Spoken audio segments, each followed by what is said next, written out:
Apa yang menjadi sebuah kenikmatan jadi guru itu, Pak? Tentu pendidikan berhasil itu tidak terlepas dari kontribusi orang tua juga, Pak, ya. Benar, sangat. Apa yang harus dilakukan orang tua ini, Pak, biar didengar juga orang tua, khusus wali murid, wali santri Raudatul Jannah, dan juga wali-wali murid di luar yang lain?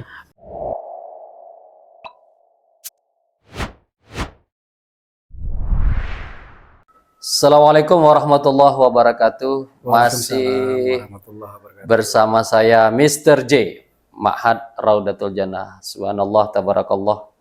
Hari ini kita kehadiran tamu istimewa, spesial 2 hari ini, yaitu Pak Gelora Mulia Lubis.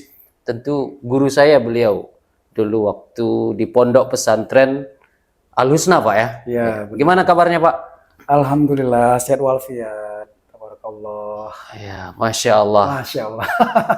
Jumpa dengan murid. Iya. Dan sekarang saya banyak belajar juga nih ke murid saya. Udah lama kita nggak ketemu, Pak, ya. Sudah. Iya. Dan hari ini sebelum memasuki tahun ajaran baru, Raudatul Jannah mengundang Pak Gelora Mulia Lubis untuk memberikan training motivasi kepada guru pra menghadapi tahun ajaran baru 2025-2026 yang akan datang. Gimana kesannya, Pak, selama di Subul Salam 2 hari ini? Ya, Alhamdulillah, ini satu kembali rahmat ya. Setelah kemarin kita juga pernah kemari, jadi Alhamdulillah saya melihat banyak sekali sih perkembangan untuk guru-guru kita, dan juga perkembangan di pesantren kita ini luar biasa. Jadi semua itu memang menjadi pembelajaran sih bagi kita yang melihat progres ini. Selain mengajar, apa kegiatan sekarang, Pak, di Medan? Iya, kalau main jobnya itu job utama tetap kita sebagai guru, dan itu juga kita bisa ada tambahan untuk dosen ya. Tapi saya untuk pengembangan diri tetap konsis menjadi penulis. Penulis. Kita menulis bagian dari pengembangan diri kita, karena dengan menulis kita juga bisa banyak berbuat di sana. Ilmu kita lebih banyak kebermanfaat kita bagi masyarakat luas gitu. Di Kota Medan sekarang mengajar di mana saja, Pak? Sebenarnya kalau tinggal asli sih di Deli Serdang. Deli Serdang. Dulu memang di Medan dan sekarang di Deli Serdang. Dan untuk profesi saya mengajar sebagai guru di salah satu sekolah swasta yang ada di Deli Serdang, tepatnya di Deli Tua. Deli Tua. Ya, itu namanya SMK Swasta Istiqlal Deli Tua. Deli Tua. Ya. Dan itu kalau sampingan sih tambahan mengajar dosen di Medan. Masih konsisten, Pak, ya, di dunia pendidikan dari dulu. Saya nggak pernah keluar dari Alhamdulillah, dunia karena pendidikan. memang ini merupakan takdir Allah ya. Takdir Allah, kayaknya passionnya kita duduknya itu di dunia pendidikan. Apa yang menjadi sebuah kenikmatan jadi guru itu, Pak? Kenikmatan sebagai guru nih, bagi saya memang nggak bisa terucapkan dengan apa ya. Lebih kepada dengan guru itu saya bisa banyak berbuat, banyak lebih berkreasi, banyak bisa untuk kita mengembangkan diri. Dan tentunya yang paling penting adalah niatnya itu, bahwa dengan guru insya Allah bismillah ini jadi amal bagi kita. Guru itu memang profesi dunia akhirat, Pak, ya. Di dalam hadis sendiri ada disebut al-ilmu yuntafa'u bih. Itu menjadi amal bukan hanya di dunia, tetapi menjadi amal sampai di akhirat. Benar. Al-ilmu yuntafa'u, ilmu yang bermanfaat. Baik, saat ini kan momentum tahun ajaran baru, Pak. Apa yang perlu dipersiapkan seorang guru ini, Pak? Momentum tahun ajaran baru ini. Ya, memang kalau dari segi kesiapan yang sifatnya lebih khusus sih, lebih kepada mental aja gitu. Mental, Pak, bahwa apa yang harus dilakukan guru itu harus selalu ada perubahan ya. Jadi di sini strategi atau guru-guru sudah mempersiapkan diri dari mentalnya, bahwa apa yang saya lakukan kemarin-kemarin perlu ada mungkin perbaikan-perbaikan, evaluasi, maka di sini momennya untuk ada kita perbaiki, bahkan kita ada inovasi. Karena memang pendidikan ini selalu apa ya, sering perkembangan teknologi dia kan bergerak cepat ya. Dinamis, Pak. Dinamis, perubahan-perubahan itu luar biasa. Apalagi sekarang kan kita lihat bahwa kita sudah dikelilingi dengan apa namanya artificial intelligence ya, kecerdasan buatan. Jadi kita anak-anak pun sudah disuguhkan dengan teknologi yang serba digital ya. Mereka Gen Z yang sangat benar-benar senang dengan namanya atau memang sudah menjadi dunianya di dunia digital. Iya.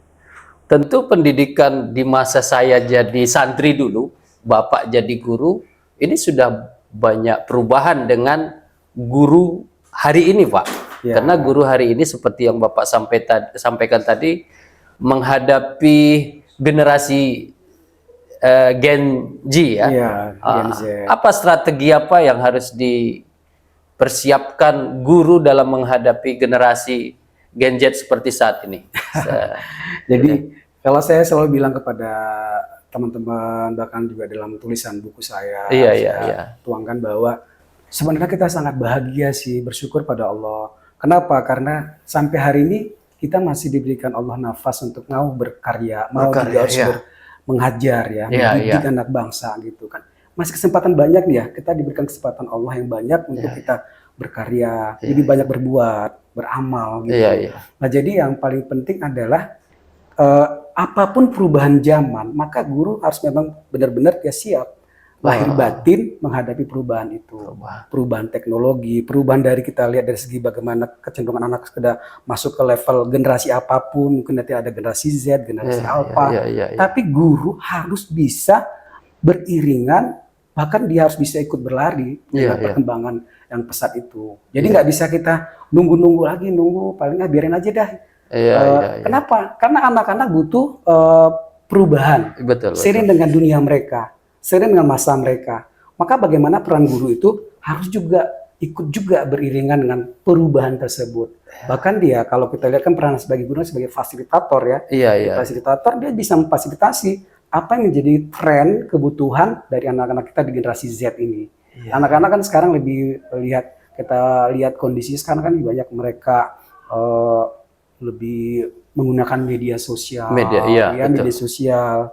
Kemudian juga lebih banyak mereka berpikir secara kritis. Ya, dengan media sosial informasi. Jadi derasnya informasi itu pun mereka juga diharapkan juga bisa kritis ya, bisa kritis menangkal atau juga memfilter mana informasi yang terbaik bagi mereka, mana juga yang apa. Tapi memang dunia mereka ada sekarang dunia serba digital.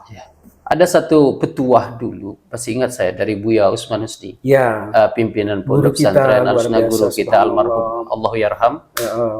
Masih ingat beliau mengatakan berapi-api, at-tariqatu ahamiyatu minal madah. Metode itu lebih penting daripada materi ajar, kata beliau. Kemudian al-mudarrisu ahamiyatu minat tariqah. Ternyata guru jauh lebih penting daripada metode itu sendiri.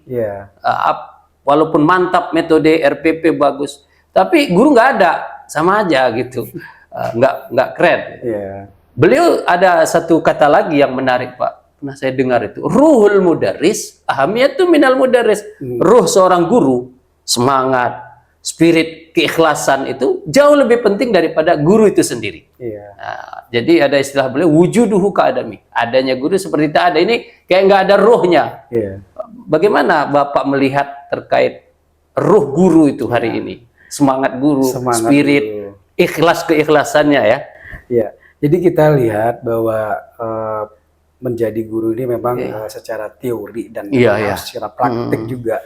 Bagaimana kita menghadirkan ruh ruh semangat kita tadi ya, semangat kita mendidik, mengajar, mendidik. Kemudian bagaimana memberikan pembelajaran dengan kekuatan hati, mendidik dengan rasa cinta kepada anak-anak, bahwa mereka adalah generasi bangsa, bahwa mereka adalah generasi surga ke depan insya Allah, dan menjadi amal bagi kita semua. Jadi dengan semangat itu kita bisa tampilkan, kita bisa representasikan dengan apa sih yang kita harus lakukan kepada anak-anak dalam pembelajaran. Ruh semangat itu harus tetap konsis. Semangat bisa kita sampaikan, kita berikan kepada peserta kita dengan adanya satu metode, ada Iya. satu model, Betul, dan betul. juga konsistensi dari itu semua. Bagaimana kita melakukan itu dengan adanya satu tujuan pembelajaran yang Iya. menarik, Oh. sehingga anak-anak hari ini tidak lagi disuguhkan dengan apa namanya suasana pembelajaran yang katakanlah yang takut, Iya, yang iya. membosankan. Karena bagaimana kita ruhnya tadi itu bisa menghadirkan kebahagiaan lahir batin kepada si anak dalam pembelajaran. Iya, iya. Pembelajaran yang menyenangkan, pembelajaran yang asik, menarik, yang membuat anak itu semakin tinggi aktivitas dan juga katakanlah suatu inovasi, pembelajaran kreativitas mereka dalam pembelajaran tersebut. Jadi semua itu lahir dari model, metode, ataupun cara, strategi dari guru tadi dalam memberikan pelajaran. Jadi ruh semangat tadi itu di situ, Iya. nggak secara berapi-api. Iya, oh, tidak sekedar itu ya. Tapi apa yang bisa mengantarkan semangat mereka itu, semangat kita itu kepada mereka, semangat dalam menerima produk dari hasil yang kita berikan tadi. Saya masih terkesan Pak, dulu waktu Bapak masuk ke kelas kami itu. Saya udah SMA kalau nggak salah waktu itu, di kelas 1 SMA, pelajaran Bahasa Indonesia. Satu hal yang membuat saya berkesima dan berkesan dari Pak Gelora lah sebagai guru dulu, itu dari penampilan Pak. Jadi dari penampilan itu ternyata hal yang penting dirasakan oleh murid. Itu juga membawa aura positif di dalam kelas. Benar, sangat Mulai benar. dari pakaian, masuk baju pakai tali pinggang, bahkan ada saat pakai dasi Pak waktu itu. Dengan belahan rambut belah dua Pak. Saya masih ingat, Itu jadul ya. belah Kemudian dua, klimis. pakai minyak rambut.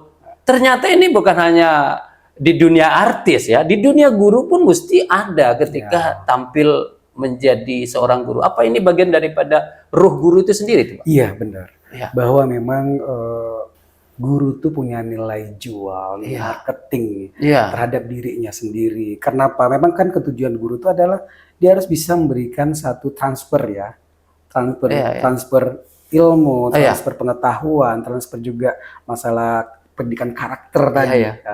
Dan itu dia harus awali dari penampilan. Jadi kalau kita ibaratkan siswa itu peserta didik kita sebagai konsumen, dia tentu kan pasti konsumen ini melihat terpomen dari orang yang sebagai tenaga marketing tadi. Dari awal penampilan dulu ya, Jadi selanjutnya bagaimana kita mengemas pembelajaran itu dengan sebaik mungkin sampai. Jadi penampilan sangat penting. Jadi kalau kita ada sekarang ya, mohon maaf, kita juga banyak guru berpenampilan asal-asalan. Ada juga guru yang seperti pakaian daster ke sekolah, pakaian juga ya kusut dan sebagainya. Iya. Lagi. Betul. Dan anak sekarang kan kritis. Iya. Itu mereka yang mau lihat yang serba-serba instan, sebab mereka yang lihat keren-keren, good looking. Gitu. Iya. Ya zaman sekarang ini kalau masih ada guru yang masih penampilannya kayak ala kadarnya gitu. Meskipun memang kita harus sadari juga kalau berpenampilan kan sebenarnya tidak mesti harus mahal-mahal. Tapi yang penting adalah good looking. Dengan penampilan kita anak-anak seger melihat, dengan mereka senang melihat kita, maka akan terbangun satu daya tarik mereka untuk for the next apa ini yang mau disampaikan guru.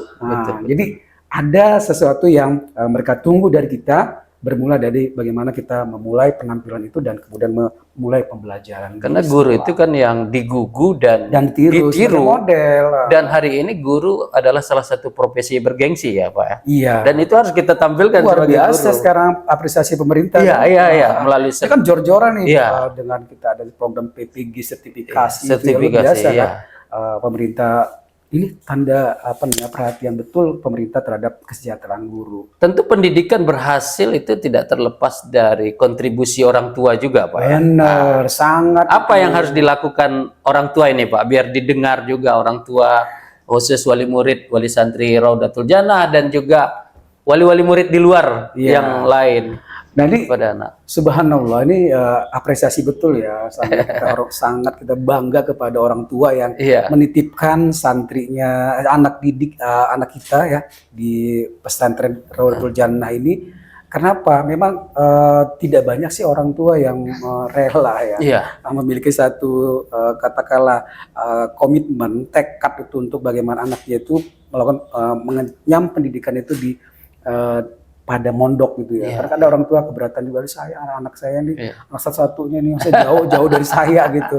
Nah, Iya, iya, jadi iya. ini saya sangat ucapkan terima kasih dan apresiasi betul, bangga kepada orang tua. Kenapa? Karena memang kemuliaan itu akan dia dapatkan dengan bagaimana mengikhlaskan ya. Iya. Ikhlaskan anaknya itu mengenyam pendidikan di pesantren. Apalagi ini ilmu yang sangat bermanfaat bagi dunia dan akhirat anak kita. Dan juga amalan bagi guru, Iya, bagi iya, iya. apa orang tua ya. Bagi Iya, orang iya, tua. iya. Kan amal tuh, luar biasa. Nanti anaknya dia anaknya soleh, ustadz, Iya, ustazah. iya. Kemudian dia benar-benar bermanfaat bagi masyarakat. Kan itu luar biasa mengalir pahala bagi orang tua.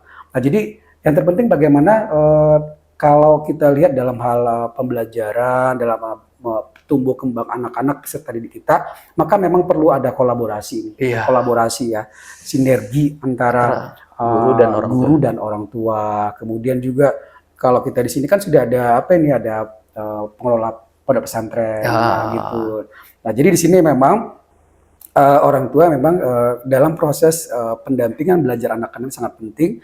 Memang ini kan hampir habis waktu mereka tuh setahun di sini. Iya, iya, iya. 24 jam luar biasa 24 di jam sini. boarding, Jadi, Pak. diamanahkan kepada ustadz-ustazahnya gitu. Tapi yang tidak kalah pentingnya adalah ketika mereka itu kembali ke rumah, Iya, iya. maka ini kembali peran orang tua itu sangat dominan gitu. Melihat bagaimana progres dari perkembangan si anak secara perilakunya, kemudian secara kebiasaan-kebiasaan atau mentalnya yang sudah didapatkan di pesantren, dan ini akan dia akan transfer, dia akan juga laksanakan di luar dari boarding school, pesantren gitu. Dan ini proses pengawasan dari seorang orang tua ya, mereka di luar gitu. Nah, jadi memang tidak bisa terpisahkan bahwa tumbuh kembang anak itu, kemudian juga masalah perkembangan secara pendidikannya, maka si orang tua harus tetap berkomunikasi, kolaborasi dengan guru. Guru juga demikian. Gitu. Jadi tidak bisa dipisahkan peran orang tua dan juga guru di dalam melihat, dalam juga mendampingin tumbuh kembang anak di dalam pembelajaran atau pendidikan mereka. Oh, tidak boleh melepas ya pendidikan anak itu 100% kepada guru aja. Udah saya masukkan mondok, ya udah lepas itu lepas aja. itu jangan sih.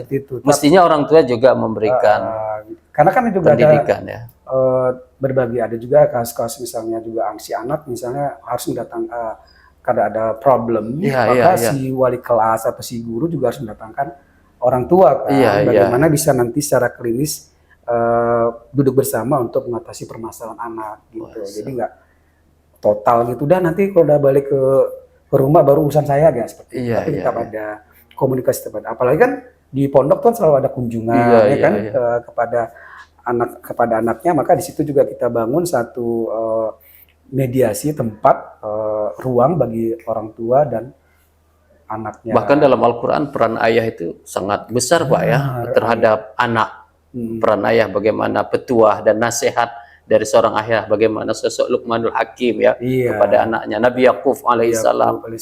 Luar biasa. Jadi orang tua tidak boleh lepas tangan begitu aja kepada udah masuk pondok ya udah pondok lah.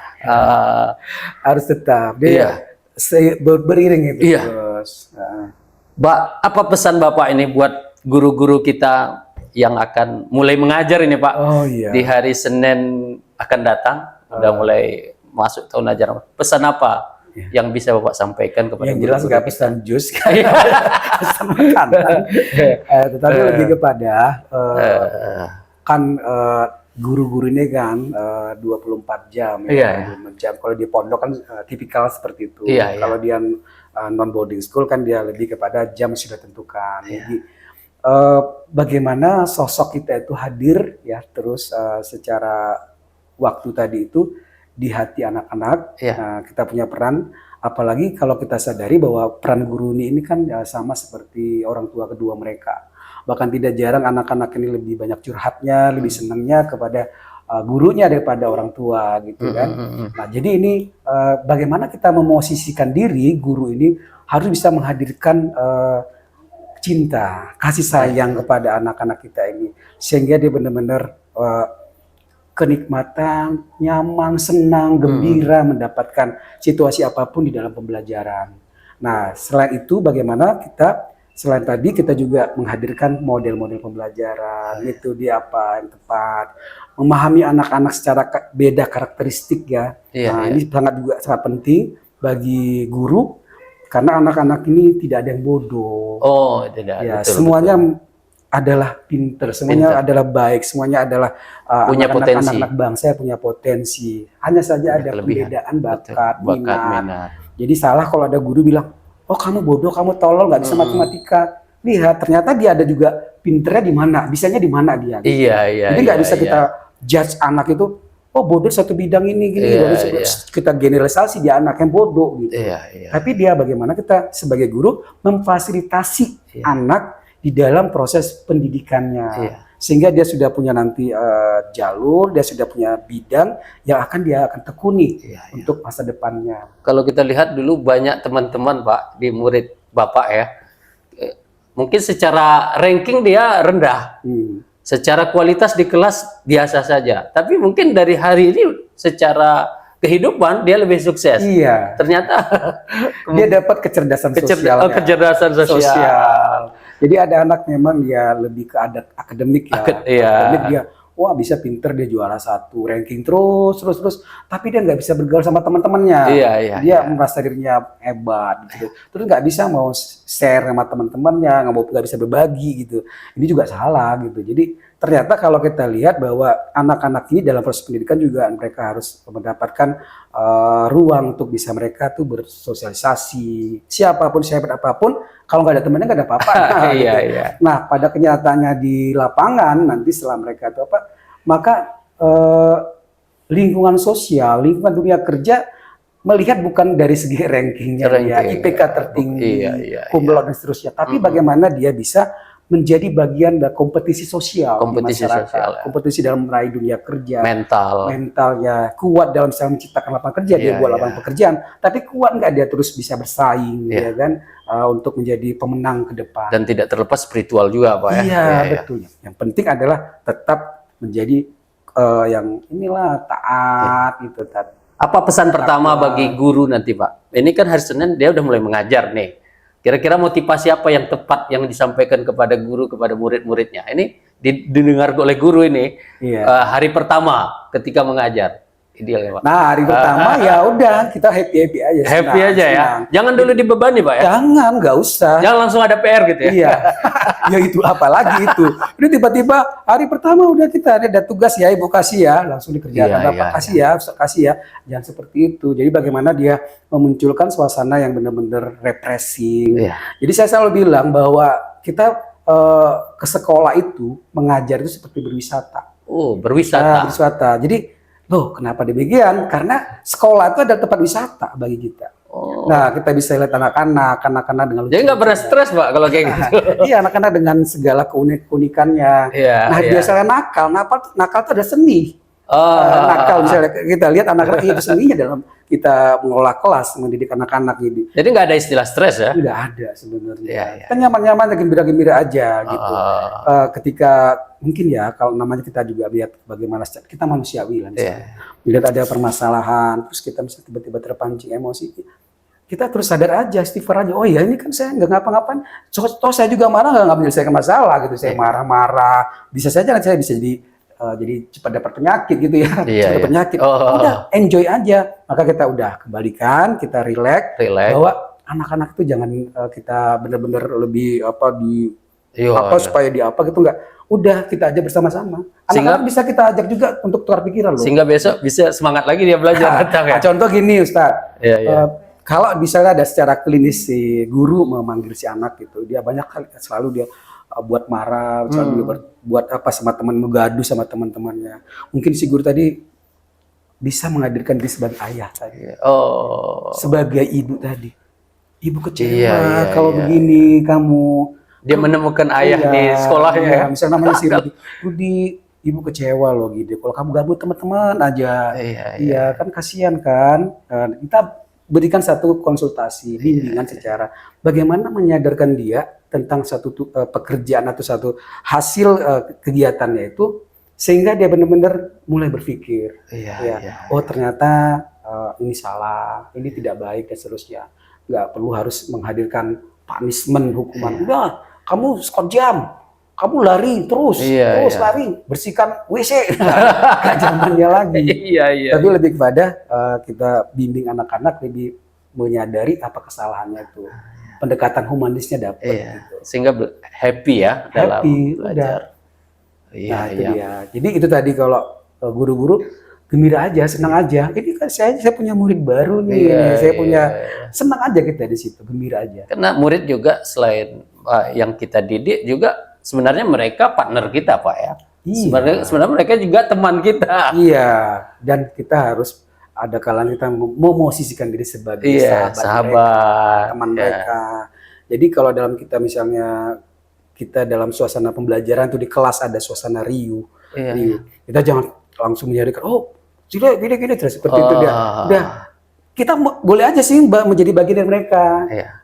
Ikut Kadang-kadang kan riuh, guru ini apa jaga gitu. jaim kali, Pak. Jaga image terus. Iya. Semua dijaga image kan. Justru kalau kita ambil satu contoh ya. Kalau kita terlalu jaga image di luar kelas pun anak-anak jadi jaga jarak dengan Iya. kita ya. Iya bagus. Kita juga lihat ya satu model guru, misalnya guru PAUD itu, TK itu, kita luar biasa mereka tuh penyabar betul dalam memberikan suasana bermain. Bermain. Karena kan memang anak-anak Happy terus menyanyi. Di usia itu adalah mereka bermain di situ, Iya, iya, bermain iya. bersosialisasi gitu.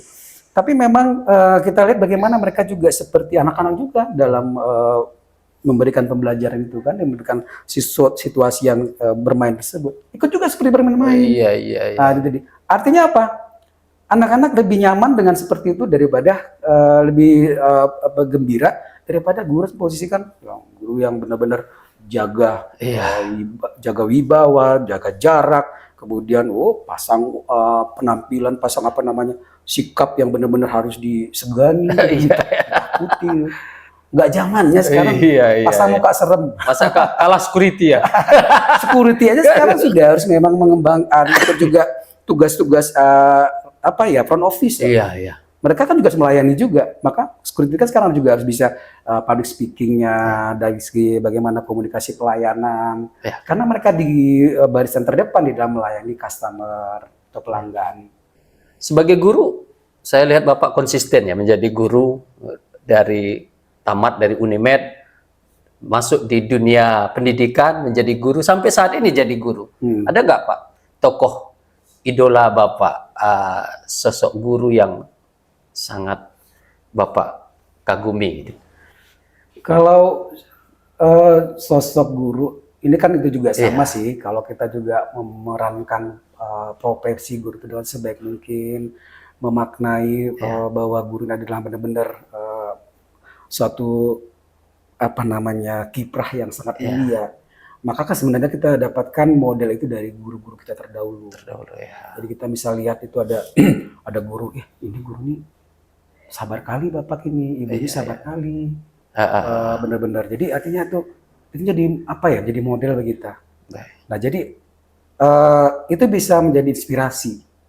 Kalau secara semua guru-guru yang kemarin itu dari kita SD, dari kemudian SMP, SMA itu kan kita bisa lihat model dari guru-guru kita itu memang beda-beda gitu. Tapi memang dari mereka itu kan ada juga yang benar-benar menjalankan profesi itu benar-benar mendidik dengan cinta, mendidik dengan kasih sayang, mendidik dengan menghadirkan sebagai orang tua. Dan itu menjadi inspirasi, bagi saya. Jadi udah deh, bismillah aja, karena memang dulu saya dari kecil melihat guru ini sesuatu yang ini yang benar-benar cita-citanya mau jadi guru, Pak? Kalau dari cita-cita sih nggak begitu. Dulu cita-cita saya lain, sangat lain, agak lain. Karena apa? Karena saya memang hobi menulis dulu ya, menulis, kemudian juga hobi berteater. Oh, hobinya teater dulu, juga. Cita-citanya dulu ingin jadi bintang film. Bintang film. Jadi bintang film.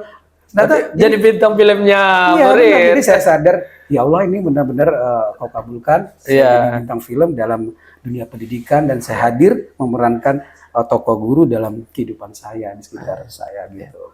Baik, closing statement mungkin Pak untuk kita. Ya, closingnya jadi siapapun kita adalah guru. Ya, orang tua guru, apalagi guru yang sudah mengenyam pendidikan secara akademik jadi guru. Kemudian bagaimana kita secara bersama-sama membangun satu komitmen pada peserta didik kita, pada anak kita, agar mereka benar-benar mendapatkan pendidikan yang berkualitas, kasih sayang yang benar-benar powerful dari orang tua dan juga guru. Kenapa? Karena dengan seperti itu, mereka nanti akan menemukan sesuatu kekuatan di dalam meraih atau berikhtiar meraih cita-cita mereka. Jadi peran kita sangat penting sebagai orang tua dan juga sebagai guru. Jadi jangan berhenti, don't stop, do everything. Jangan berhenti, lakukan segalanya untuk kebaikan kita, untuk diri kita. Yang terpenting adalah untuk masa depan anak-anak bangsa. Baik, luar biasa sesuai dengan marganya Lubis, Pak ya. Luar biasa. Luar biasa, Iya, dahsyat. Gelora Mulia Lubis. Iya. Itu 3 kalimat aura positif semua, Pak. Bergelora, Masya Allah. mulia, Iya. Lubis itu luar biasa. Itu dua orang tua. Iya, terima kasih Pak sudah mampir di podcast Mr. J Ma'had Raudatul Jannah. Ya, saya juga sangat berterima kasih. banyak. Alhamdulillah bisa bergabung di sini, bisa Iya. membersamai guru-guru di sini, Iya. Ustadz. Iya, Tuhan. Alhamdulillah diberikan Allah semua itu adalah izin Allah Subhanahu wa taala. Demikian podcast kita hari ini. Terima kasih sekali lagi. Semoga percakapan kita ini bisa memberikan inspirasi ya, masukan dan pencerahan kepada kita semua, wabil khusus guru di Raudatul Jannah dan guru juga secara umum Ya. di Indonesia pada umumnya. Terima kasih. Sampai jumpa di podcast berikutnya. Assalamualaikum warahmatullahi wabarakatuh. Waalaikumsalam warahmatullahi wabarakatuh. Jazakallah. Masya Allah.